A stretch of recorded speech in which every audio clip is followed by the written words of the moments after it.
Bonjour, donc voici la troisième vidéo de la série sur les entraînements des gardiens, donc qui s'adresse principalement aux entraîneurs, et pour leur montrer quelques exercices à faire à leurs gardiens débutants et un peu plus que débutants. On va maintenant voir l'enchaînement sortie classique, plus on enchaîne avec la portugaise.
Alors là, ce sera le même exercice, mais avec une sortie à l'espagnol. Vers la droite, on appuie sur la jambe droite. Vers la gauche, on appuie sur la jambe gauche.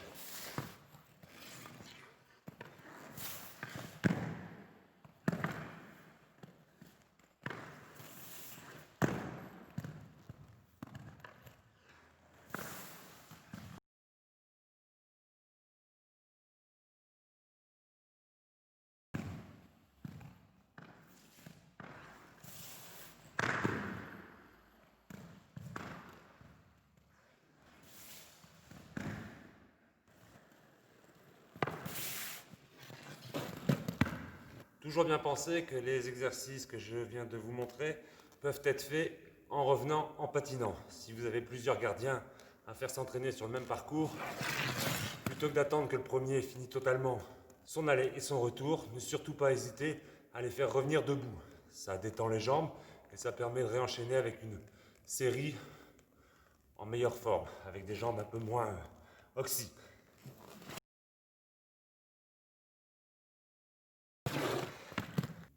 De même que je viens de vous montrer la sortie classique,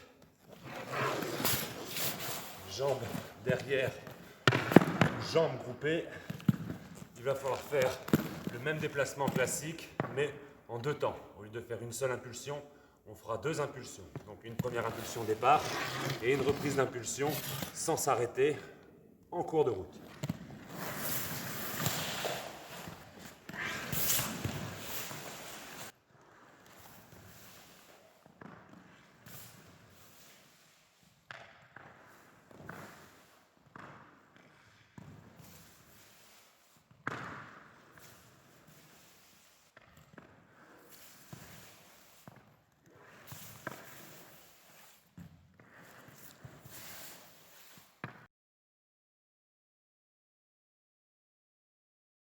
On va faire une série un peu identique qui seront des déplacements plus longs avec double impulsion et des pivots derrière le plomb.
Maintenant, on va attaquer avec une série beaucoup plus physique, donc il n'est pas tout à fait pour les débutants, mais pour ceux qui ont déjà atteint un niveau un peu supérieur.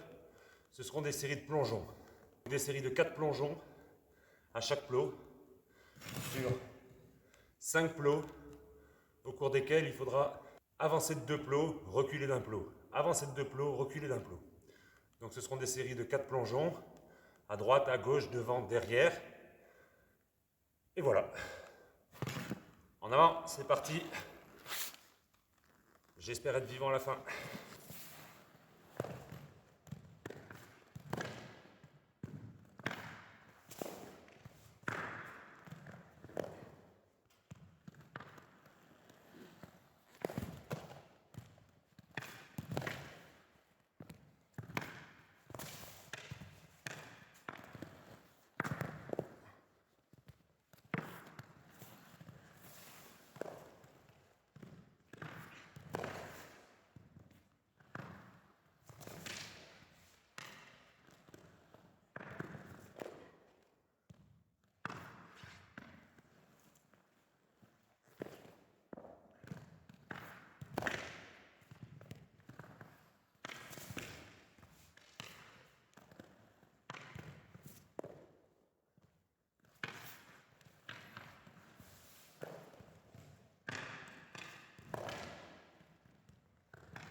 Donc comme vous le voyez, c'est une série assez physique, pour ne pas dire très physique. Donc surtout, n'oubliez pas d'aller faire boire vos gardiens. Ils ont tendance à minimiser la quantité d'eau à avaler. C'est très important, au même titre que les étirements et le patinage. C'est-à-dire qu'après un gros effort, patiner aide à faire récupérer beaucoup plus vite. Ça détend les jambes et ça permet d'enchaîner sur d'autres exercices sans avoir les jambes complètement asphyxiées. Anoxier. Demandez-leur de bien penser à la respiration. Après chaque impulsion, on inspire beaucoup, fort, de préférence par le nez. Mais voilà, c'est bon pour la récupération. Donc si vous voulez qu'ils soient un peu performants en match, n'hésitez pas à leur apprendre qu'il faut respirer, de préférence par le nez. Chose importante pendant les matchs, plutôt que de les voir être assis, ce qui, quand ils gagnent leur match avec une grosse avance, fait un peu offensant pour l'équipe qui perd, demandez-leur d'attendre debout. Ça permet une meilleure oxygénation du corps, donc les muscles reprennent plus vite, mais aussi le cerveau, c'est très important. La lucidité, une fois qu'ils se remettront à coup pris, sera bien meilleure que s'ils restent en permanence assis et avachis à attendre la balle. Donc, le mieux c'est d'attendre en position de base, mais sinon, d'attendre debout, contre sa cage, bien faire des petits mouvements pour récupérer, pour déstresser, faire redescendre le cardio. Et voilà. Donc l'attitude est très importante pour les gardiens comme pour les joueurs. Un gardien, il ne faut pas le laisser crier, il ne faut pas le laisser s'énerver, il doit être concentré du début à la fin du match, les yeux quasiment en permanence rivés sur la balle, à quelques exceptions pour voir le placement des joueurs adverses et de ses coéquipiers, savoir où faire des relances et autres, mais 90% du temps, il doit avoir les yeux sur la balle, et surtout au moment de l'impact pendant les shoots.